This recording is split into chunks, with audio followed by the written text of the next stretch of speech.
खूब मकान दुकान परिवार चलाओ, गाड़ी मोटर कार खरीदो, खूब ऊंचाई पर पहुंचो, लेकिन जैसे भगवान से मिलने की बारी आ जाए, भगवान की कथा को सुनने की बारी आ जाए, कितनी ही ऊंचाई पर क्यों ना बैठे हो, उस ऊंचाई का त्याग करके भगवान की कथा में आना चाहिए। कितनी ही ऊंचाई पर क्यों ना बैठे हो, कुछ समय के लिए साहब अपना मकान दुकान, आज 4 दिन निकल गए, लेकिन अभी तक कितने सारे लोग ऐसे हैं जो कथा में नहीं पहुंच पाए।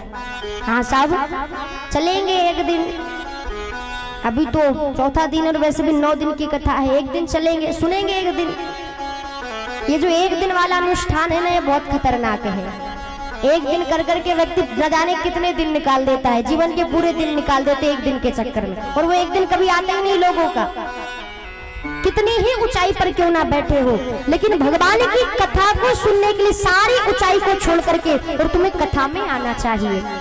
महाराज भगवान शंकर आए अयोध्या काकभूषुंडी जी को लेकर के, अब विचार किया कैसे दर्शन किया जाए। तो महाराज काकभूषुंडी जी से भोले बाबा कहते हैं, बच्चों को मदारी का खेल बड़ा प्रिय लगता है, एक काम करते हैं मदारी का खेल दिखाते हैं। बोले सामान कहाँ से आएगा? भोले बाबा कहते क्या बात कर रहे हो तुम? अरे सबसे बड़ा हथियार तो हमारे पास है डमरू, ये हमारी माताएं गाती ना, हमारे भोले बाबा को मदारी ना समझो। भोले बाबा के हाथों में डमरू और डमरू को देख के अनाड़ी ना समझो। हाँ, सबसे बड़ा हथियार है डमरू। एक काम करते काकभूषुंडी जी, हम बजा रहे डमरू और तुम गाओ गाना, अगर इतने में भगवान का दर्शन हो गया तो हमारा आना सार्थक हो जाएगा। काकभूषुंडी जी ने कहा प्रभु क्यों मजाक कर रहे हो? हाँ, मैंने अगर गाना प्रारंभ कर दिया तो ये जितने बैठे ये भी भाग जाएंगे। क्यों? बोले कौवा की बोली किसी को प्रिय नहीं लगती। भगवान भोले बाबा कहते भैया कौवा संसार के लिए बोलता है तो भले ही कर्कश बोलता होगा, लेकिन वही कौवा जब भगवान के लिए बोलने लग जाए तो उसकी वाणी में भी मधुरता आ जाती है। और महाराज रामचरितमानस में कौवा मीठा बोला है, कहां पर? नीलगिरी पर्वत पर। जिस समय देखिए कौवा को पक्षियों में चांडाल बताया गया है, वो कौवा महाराज काकभूषुंडी जी व्यास मंच पर बैठे हैं और सामने एक से बढ़कर एक दिव्य से दिव्य, यहाँ तक कि भगवान के जो वाहन है, पक्षियों के जो राजा है, वो गरुड़ जी बैठ करके कथा को सुन रहे हैं। तो कौवा संसार के लिए बोलता है तो भले ही कर्कश बोलता होगा, लेकिन वही कौवा जब भगवान के लिए बोलने लग जाए तो उसकी वाणी में भी मधुरता आ जाती है। हाँ महाराज शंकर जी ने डमरू बजाना प्रारंभ किया, कहाँ पर? कौशल्या जी के भवन के पास में। क्यों? ना सही लाला बाहर आए, कम से कम महाराज भीतर से ही झांक ले खिड़की से झरोके से, तो दूर से दर्शन करके चले जाएंगे। डमरू बजाना प्रारंभ किया, गाना प्रारंभ किया है कि मिल जाओ राम, अरे तरस रही आखिया, मिल जाओ राम, तरस रही आखिया, मिल जाओ राम, तरस रही आखिया, तरस रही आखिया, मिल जाओ राम। पावन है जो पतित पावन को, पावन है तो पतित पावन को, पावन है जो पतित पावन को, पावन है तो पतित पावन को, सावन जैसे बरस रही अखियाँ, मिल जाओ राम, तरस रही अखियाँ, मिल जाओ राम, तरस रही अखियाँ, मिल जाओ राम, तरस रही आखिया, मिल जाओ राम। महाराज गाना प्रारंभ किया, आप दर्शन करिएगा। भगवान राम मैया कौशल्या के कक्ष के भीतर पलने में सो रहे थे, और जैसे ही भोले बाबा की डमरू की आवाज कानों में पड़ी, चौक पड़े पलना में प्रभु। राम जी ने देखा कि डमरू बज रहा है, ध्यान लगा करके देखा, अरे बाप रे बाबा, इतना बड़ा नाटक मेरा दर्शन करने के लिए मदारी का रूप बनाकर काकभूषुंडी जी को, हनुमान जी महाराज को लेकर आपने इतना बड़ा नाटक कर दिया। आप इतना बड़ा नाटक कर सकते हो तो हम भी कम नाटककार नहीं है। अब बाहर क्या दर्शन देना, क्यों ना भीतर ही बुला लिया जाए सम्मान के साथ। तो राम जी ने भी एक नाटक करना प्रारंभ कर दिया। कैसा नाटक? राम जी ने पलने में पड़े पड़े रोना प्रारंभ किया। अब जैसे ही रोने लगे, कौशल्या जी आई, दौड़कर लाला को उठाया, हृदय से लगा लिया। क्या बात है, क्यों रो रहे हो? तो राम जी ने खिड़की की तरफ, झरोके की तरफ इशारा किया, मानो कहना चाहते हैं, माँ जो बाबा मदारी का खेल दिखा रहा है ना, मुझे उस बाबा का खेल देखना है।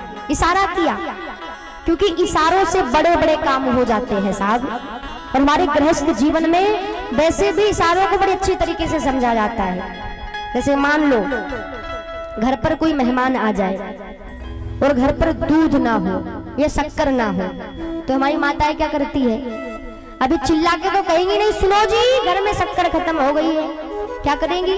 बर्तन पटकेंगी, चिमटा फेंकेंगी, खांसना शुरू करेंगी, जिससे पता चल जाए कि अंदर से बुलवा आ रहा है। और ये कुछ इशारे हैं जिनको गृहस्थ जीवन में समझा भी बड़े अच्छे तरीके से जाता है, लेकिन साहब कभी कभी इशारे बड़े उल्टे हो जाते हैं। हाँ, बता रहा था कोई, एक बार एक व्यक्ति के घर में आए मेहमान। अब महाराज 4 दिन व्यतीत हो गए, वो मेहमान कहीं जाने का नाम ही ना ले। पत्नी भी परेशान हो गई, ये तो जाने का नाम ही नहीं लेते हैं। पति भी परेशान हुआ। पति कहता, जब तुम दोनों टाइम बना के चकाचक खिलाओगी तो क्यों जाएगा ये भला? बोले अब क्या करें? बोले आज भोजन मत बनाओ। बोले भोजन ना बनने का कारण? बोले लड़ाई करो। पत्नी कहती हमारे बीच में कभी लड़ाई नहीं होती है। पति कहता है सच की नहीं, झूठ की लड़ाई करो। क्या किया? पति ने झूठ झूठ में पत्नी पे 2-4 मार दिए। पत्नी रोने लगी। पत्नी कहती जब देखो तब लड़ाई करते, जाओ मैं आज भोजन नहीं बनाऊंगी। पति ने कहा ठीक है मत बनाना। महाराज ये सब बात सामने बैठा मेहमान सुन रहा था। मेहमान ने मन में विचार किया, जब इनको ही नहीं मिलना है तो यहाँ बैठने से क्या मतलब? ये जब कह रही आज भोजन नहीं बनाऊंगी, जब इनको ही नहीं मिल रहा है तो हमें क्या मिलेगा? उसने अपना उठाया सामान और वो चला गया। जैसे पति पत्नी ने देखा कि जो मेहमान था 4 दिनों से जाने का नाम नहीं ले रहा था, वो गया। तो महाराज पति अपनी पत्नी से कहता है, तू क्यों रो रही है? मैंने कोई सच का थोड़े ना मारा था, तू झूठ मूठ का मारा था। पत्नी भी कहती मैं कौन सा सच का रो रही थी, मैं भी तो झूठ मूठ का रो रही थी। इतने में मेहमान आ गया, वो कहता मैं भी कौन सा सच का गया था, मैं भी तो झूठ मूठ का गया था। हाँ, ये इशारे कभी कभी बड़े उल्टे हो जाते हैं। आज महाराज राम जी ने इशारा किया, माँ मैं मदारी का खेल देखना चाहता हूँ उसका, लेकिन कौशल्या जी उल्टा समझ गई। कौशल्या जी ने क्या सोचा कि राम जी कह रहे माँ मैं तू चैन की नींद सो रहा था, पता नहीं है कहां से शोर मचाने वाले आ गए, पूरी नींद खराब कर दी। कौशल्या जी ने सेवकों को बुलाया, भैया कौन आ गई है, भगाओ इनको यहाँ से, हमारे लाला की नींद खराब हो गई। सेवक गए, शंकर जी को कहा, भूषुंडी जी को, हनुमान जी महाराज को भगा दिया। अब राम जी ने रोना प्रारंभ किया, रोए जा रहे हैं, रोए जा रहे हैं, रोए जा रहे हैं। कौशल्या कहकर सुमित्रा सब समझाए। दशरथ जी ने लिया, लाला क्यों रो रहे हो, क्या बात है? राम जी कहने लगे, पिताजी बानरो बानरो बानरो प्रियता, बानरो बानरो बानरो प्रियता, बानरो बानरो बानरो प्रियता, बानरो बानरो बानरो प्रियता, बानरो बानरो बानरो प्रियता, बानरो बानरो बानरो प्रियता। राम जी कहते हैं, पिताजी मुझे बंदर चाहिए, बंदर चाहिए, बंदर चाहिए। जैसे दशरथ जी ने सुना, सेवकों से कहा जाओ भैया बंदर लेकर के आओ, हमारे लाला को बंदर चाहिए।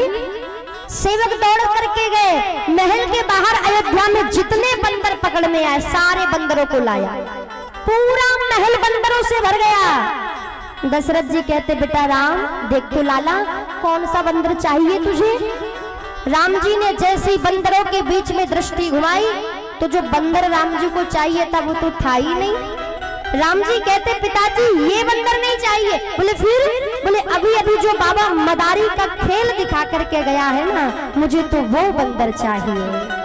महाराज सेवक गए और इधर महाराज भगवान शंकर भूषुंडी जी, हनुमान जी बैठ करके रुदन कर रहे थे, प्रभु क्या आपका दर्शन किए बगैर ही जाना पड़ेगा? अरे हम तो आपका दर्शन करने के लिए आए थे, लेकिन लगता है आज आपका दर्शन किए बगैर ही जाना पड़ेगा। कभी कभी महाराज कुछ समय के लिए बैठ करके देखो, सोचो, विचार करो, कहाँ है मेरा परमात्मा। एहसास होगा भगवान के होने का। भगवान कहते भैया जो मेरी तरफ एक कदम चलता है ना, मैं उसकी तरफ 100 कदम चल करके जाता हूँ। लेकिन कोई एक कदम चलने वाला भी तो चाहिए। आज भगवान बैठ करके रुदन कर रहे थे, इतने में सेवक पहुंच गए। बाबा अभी अभी कौशल्या जी के भवन के पास आप ही गए थे? बोले हाँ। सेवकों ने कहा बाबा गजब कर दिया, अरे जब से आप आए हो ना तब से हमारे राम जी रोए जा रहे हैं, रोए जा रहे हैं, रोए जा रहे हैं। भैया जल्दी चलो और चल करके हमारे लाला को, हमारे राघव को अपना मदारी का खेल दिखाओ, तब कहीं जाकर के हमारे राम जी का रोना बंद होगा।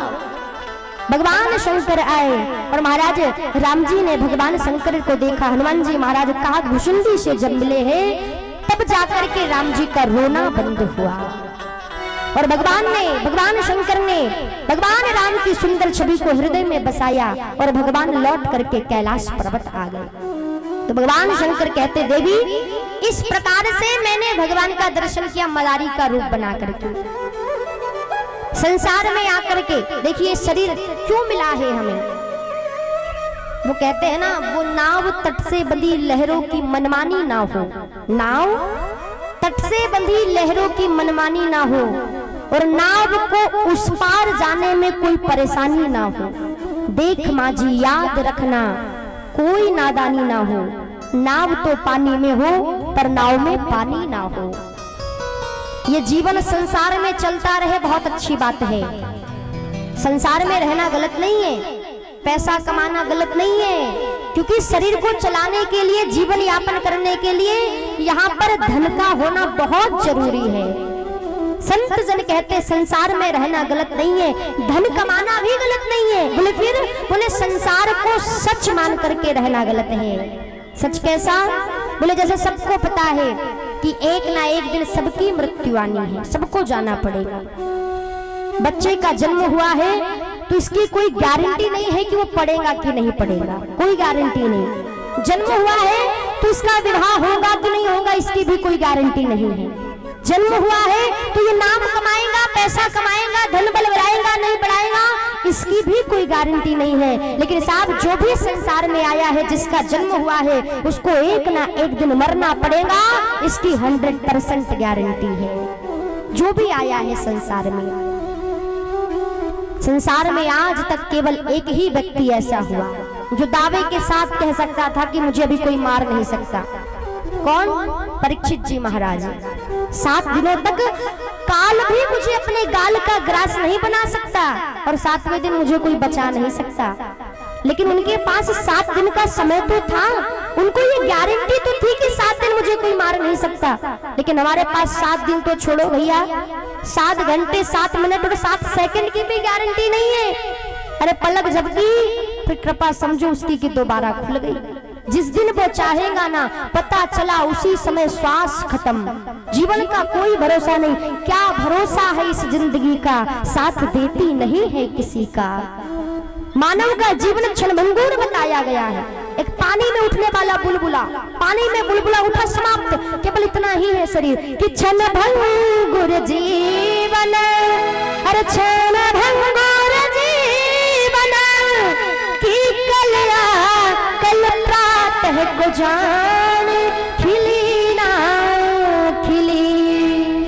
अरे मलिया चल की सुच शीतल मंद सुगंध समीर चली ना चली कि कल काल कुठार लिए फिरता तल नर्मस चोट झिली ना झिली। अरे भजले हरिनाम भजले हरिनाम हरि रसना कल प्रातः को जाने डुली ना डुली।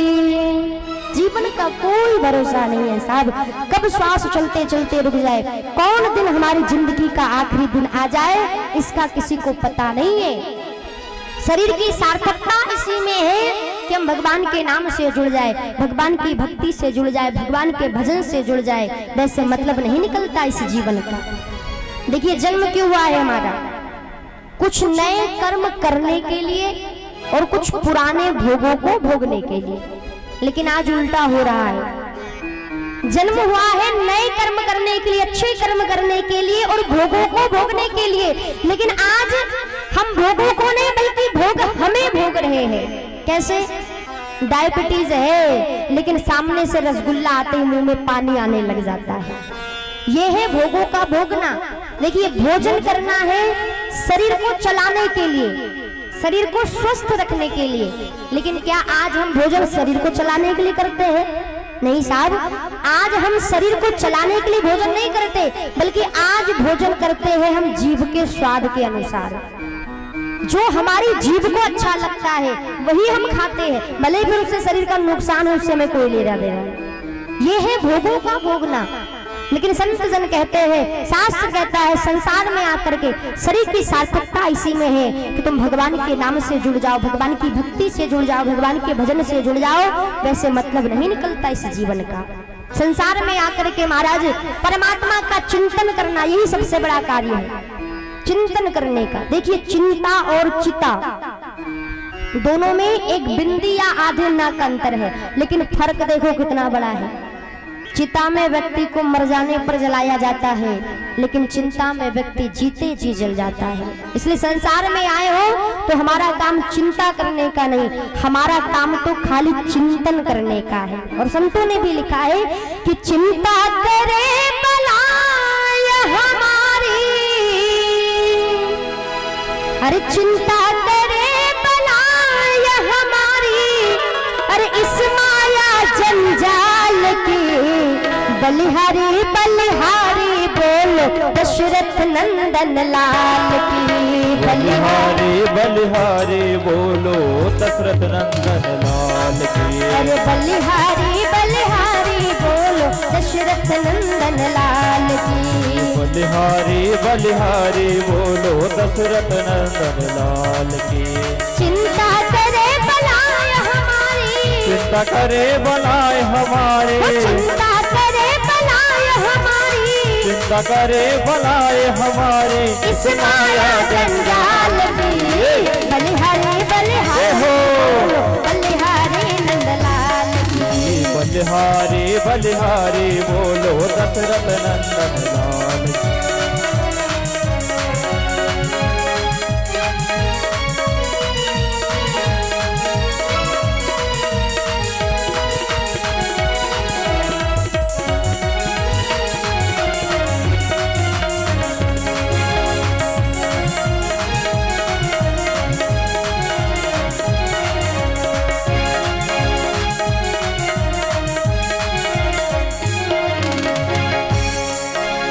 जिस मालिक ने जन्म दिया है अन्न वस्त्र भी देगा।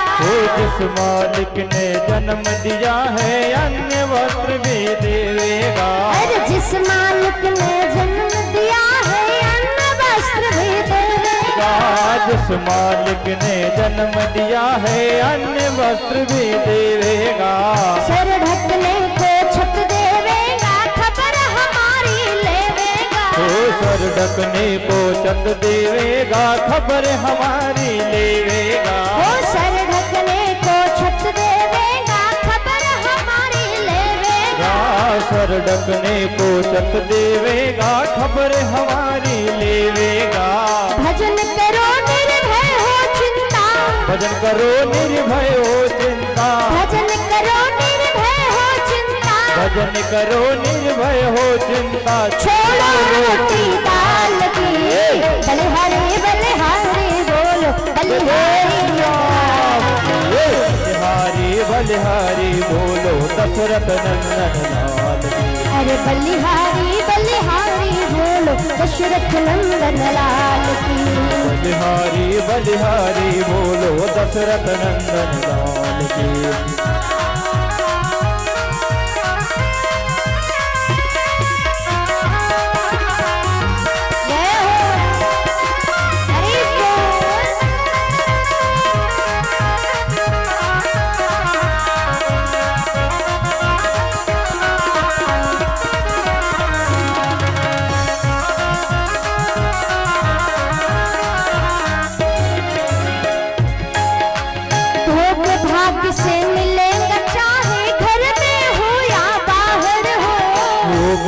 भाग्य से मिलेगा चाहे घर में हो या बाहर हो। अरे भोग्य भाग्य से मिलेगा चाहे घर में हो या बाहर हो।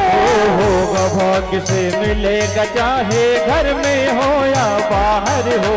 भाग्य बिना कोई भोग न पावे तीली हो या नाहर हो। भाग्य बिना कोई भोग न पावे तीली हो या नाहर हो। अरे भाग्य बिना कोई भोग न पावे तीली हो या नाहर हो। भाग्य बिना कोई भोग न पावे तीली हो या नाहर हो। शांत रहो हर हाल में तुम और शांत रहो हर हाल में तुम अरे शांत रहो हर हाल में तुम और शांत रहो हर हाल में तुम और शरण रहो गोपाल की। बलिहारी बलिहारी बोलो दशरथ नंदन लाल की। बलिहारी बलिहारी बोलो दशरथ नंदन लाल की।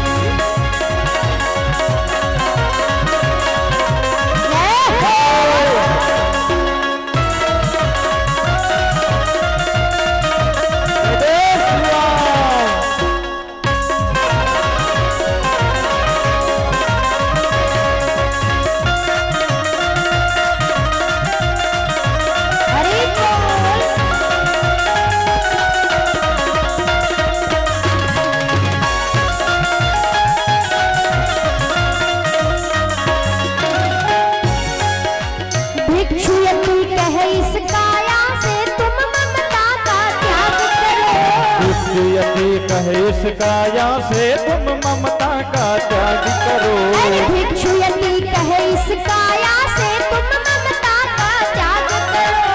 भिक्षु यदि कहे इस काया से तुम ममता का त्याग करो। अरे एक दिन जल कर राख बनेंगी कभी न इसमें राग करो। एक दिन जल कर राख बनेगी कभी न इसमें राग करो। एक दिन जल कर राख बनेगी कभी न इसमें राग करो। एक दिन जल कर राख बनेगी कभी न इसमें राग करो। गोरी हो या काली हो पर गोरी हो या काली हो पर गोरी हो या काली हो पर गोरी हो या काली हो पर चादर है यह काल की। बलिहारी बलिहारी बलिहारी बलिहारी बोलो दशरथ नंदन लाल की। अरे बलिहारी बलिहारी बोलो दशरथ नंदन लाल की। बलिहारी बलिहारी बोलो दशरथ नंदन लाल की। चिंता करे बनाए हमारी चिंता करे भलाए हमारे चिंता करे बनाए हमारी चिंता करे भलाए हमारे इस माया जंजाल की। बलिहारी बलिहारी बोलो दशरथ नंदन लाल की। बलिहारी बलिहारी बोल दशरथ नंदन लाल की। अरे दशरथ नंदन लाल की। दशरथ नंदन लाल की। हाँ दशरथ नंदन लाल की। दशरथ नंदन लाल की।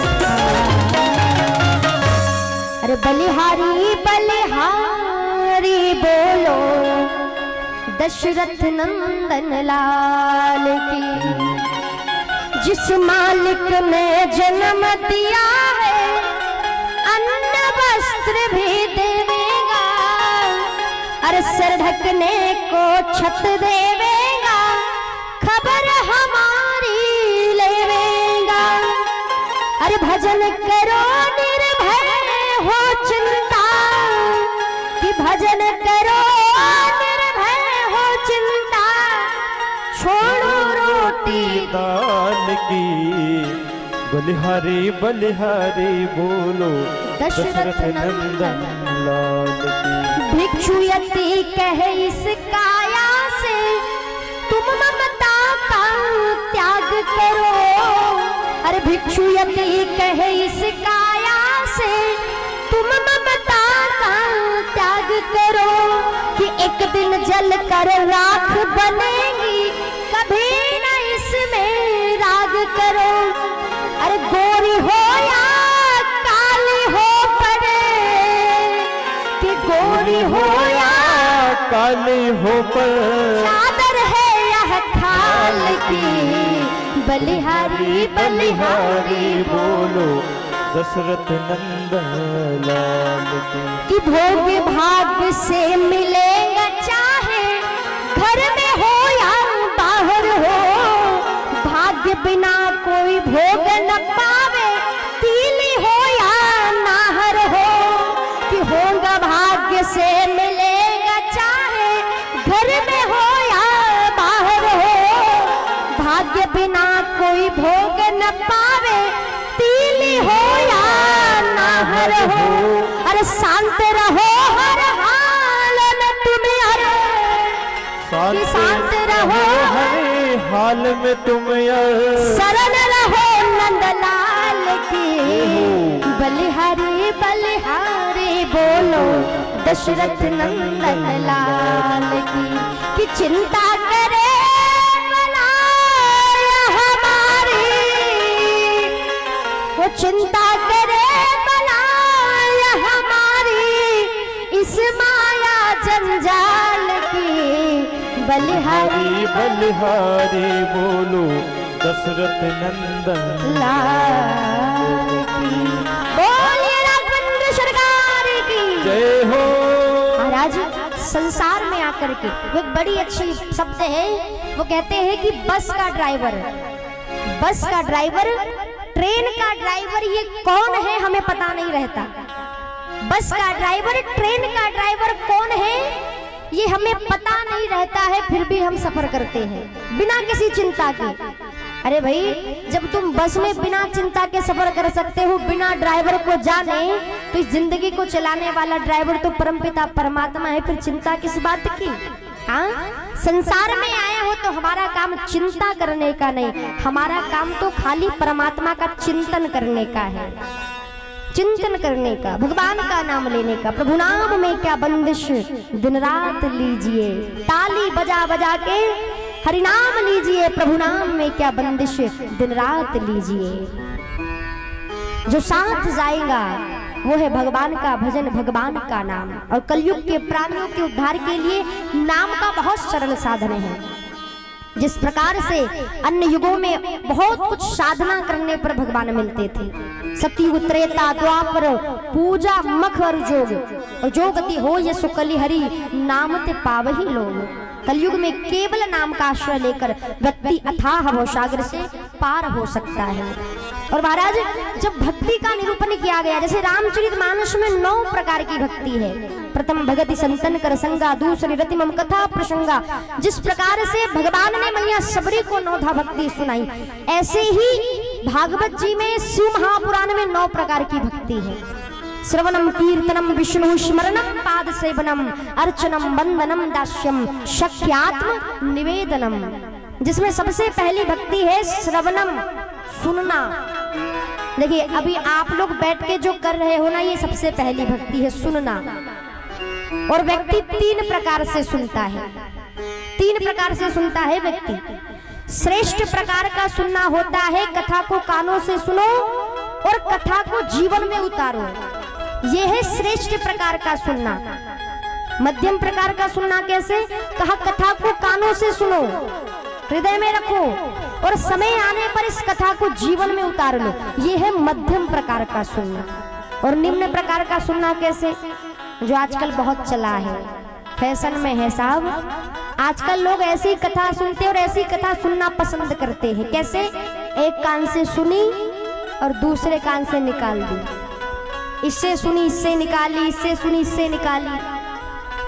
बैठे हैं पंडाल में, खूब सिर हिला रहे, खूब हाँ कर रहे महाराज, लेकिन क्या सुना कैसे बताए, एक से सुने दूसरे से निकाल दी। ऐसे आप 3 घंटे नहीं बल्कि सुबह से लेकर शाम तक, शाम से लेकर सुबह तक कथा सुनो, फिर भी ये कथा कोई कल्याण करने वाली नहीं है। कथा को सुनकर के जीवन में धारण भी करना पड़ेगा। 9 दिन की कथा है, जिसमें से 4 दिन निकल गए, ना सही 9 दिन, ना सही 9 घंटे, ना सही 9 मिनट। अगर 9 सेकंड की बात भी अच्छी लग जाए तो उसको जीवन में उतारने का प्रयास करना, तब तो आपका कथा सुनना सार्थक होगा, हमारा कथा कहना सार्थक होगा और कथा करवाने वालों का कथा करवाना सार्थक हो जाएगा। इसको सुनकर के जीवन में धारण भी करना है। आजकल लोग मनोरंजन के लिए कथा सुनते हैं साहब। कथा सुनने नहीं आते, वो खाली देखने आते हैं क्या हो रहा है, कितने लोग आए, कैसा चल रहा है। कथा सुनते नहीं है, खाली मनोरंजन के लिए। चलो घर में इससे अच्छा चलो वहीं जाके बैठेंगे। घर पे रहो तो घर के लोग एक दो काम बता देते हैं, हाँ वहीं जाके बैठेंगे आराम से। मनोरंजन के लिए कथा नहीं सुनिए। लाखों रुपए क्यों खर्च किए जाते हैं। अच्छा बताओ, कथा कौन नहीं जानता है। अब मैं आपको क्या बताऊं, भगवान ने आगे कौन कौन सी लीला की सबको पता है। और कथा वही है, कथा नहीं बदलती साहब, कथा तो युगों से वही चली आ रही है। और हर कोई जानता है कि भगवान ने अयोध्या में अवतार लिया, नामकरण संस्कार हुआ, शिक्षा दीक्षा हुई, विश्वामित्र जी मांगने आए, लेकर के गए, विवाह हुआ, ये वो कथा सब जानते, कौन नहीं जानता कथा। और हो सकता है कि आप मुझसे ज्यादा भी जानते होंगे। ये कथा, ये लाखों रुपए खर्च इसलिए नहीं करवाए जाते कि हम मनोरंजन के लिए आकर के बैठ जाए कथा में।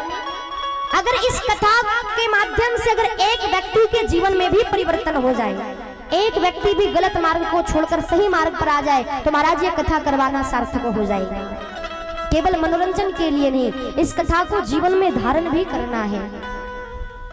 अपने जीवन का कोई दुर्गुण, अपने जीवन की कोई बुराई ला करके भगवान के चरणों में समर्पित करना और यहाँ से कोई अच्छा सा गुण लेकर के जाना, यही हमें कथा सिखाती है। क्योंकि ये भगवान की कथा मानव जीवन की संपूर्ण कथा को दूर कर देने वाली है।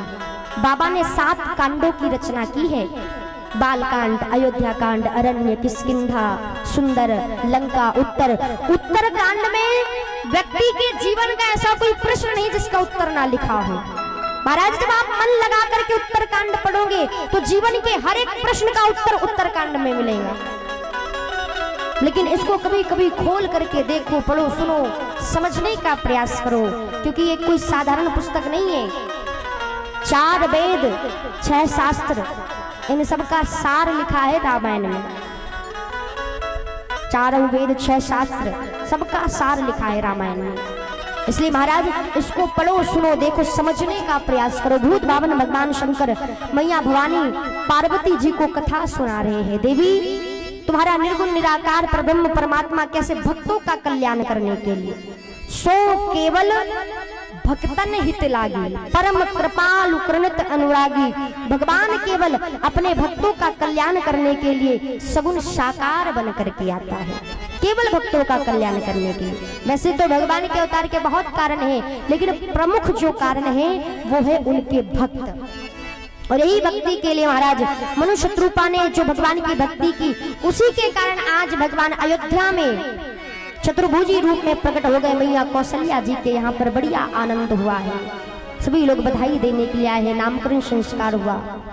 और महाराज अनेक अनेक भगवान ने खूब बाल लीलाएं की कि सरजू के तीर आज खेले रघुनंदन बबुआ, सरजू के तीर आज खेले रघुनंदन बबुआ, सरजू के तीर आज खेले रघुनंदन बबुआ, सरजू के तीर आज खेले रघुनंदन बबुआ। ए हो रघुनंदन बबुआ, ए हो रघुनंदन बबुआ, ए हे रघुनंदन बबुआ, ए हे रघुनंदन बबुआ, ए हो रघुनंदन बबुआ, ए हो रघुनंदन बबुआ, ए हे रघुनंदन बबुआ, ए हे रघुनंदन बबुआ। सरजू के तीर आज खेले रघुनंदन बबुआ, सरजू के तीर आज खेले रघुनंदन बबुआ।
सखा के संग खेले हो मंग रंग, हो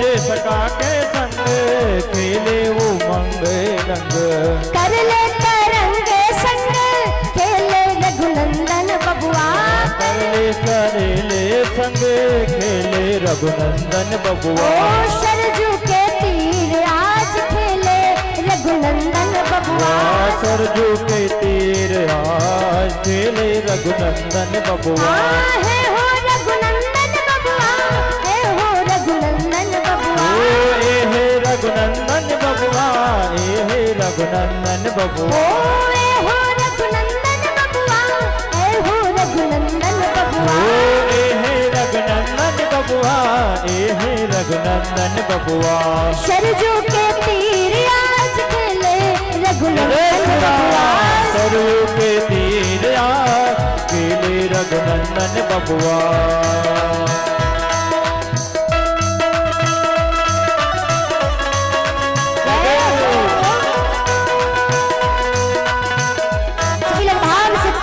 सेवा करते हुए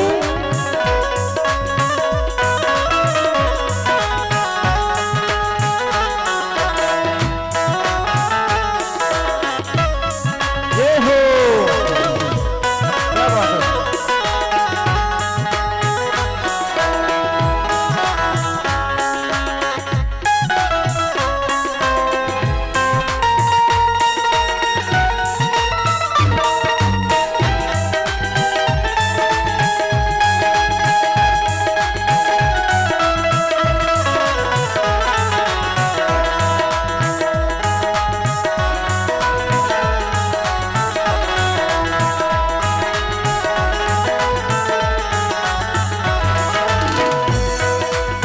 खेले भोरा चकनोरी अवध के खोरी खोरी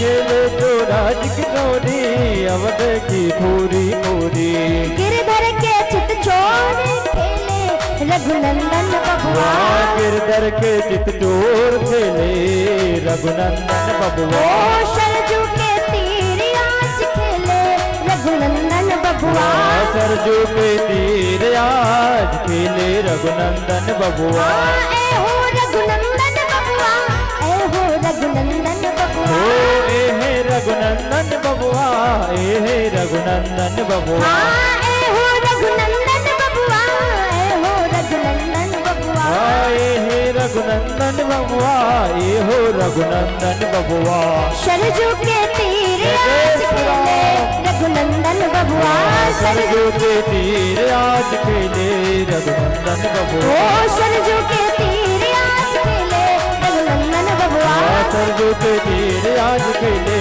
रघुनंदन बबुआ सरजू के तीर आज खेले रघुनंदन बबुआ सरजू के तीर आज खेले रघुनंदन बबुआ बोलिए रामलला सरकार की जय हो सरजू के तीर आज खेले रघुनंदन बबुआ ए हो रघुनंदन बबुआ ए हो रघुनंदन बबुआ सरजू के तीर आज खेले रघुनंदन बबुआ। आज महाराज भगवान अपने चारों भाइयों के साथ सखाओं के साथ में खेल खेलते हैं और महाराज इस प्रकार से भगवान शंकर मैया भवानी पार्वती जी को भगवान की बाल लीला कथामृत प्रदान करा रहे हैं। तो आइए कल के सत्र में हम भगवान के विवाह की कथा को श्रवण करेंगे। किस प्रकार से विश्वामित्र जी भगवान को मांग करके लेकर के गए और महाराज जनकपुर में जनक जी ने जो प्रतिज्ञा की थी, जो व्यक्ति धनुष का खंडन करेगा उसके साथ किशोरी जी का विवाह बिना विचारे संपन्न कर दिया जाएगा। ये कथा हम कल दिन के सत्र में श्रवण करेंगे। आप सभी लोग अधिक से अधिक संख्या में उपस्थित होकर के कथा का रसपान करें, अपने जीवन को धन्य बनाएं। आइए सभी लोग आरती की तैयारी कर ली जाए। तब 2 मिनट प्रेम से गाएंगे। हो हरे रामा रामा राम सीता राम राम राम, हरे रामा रामा राम सीता राम राम राम, हरे रामा रामा राम सीता राम राम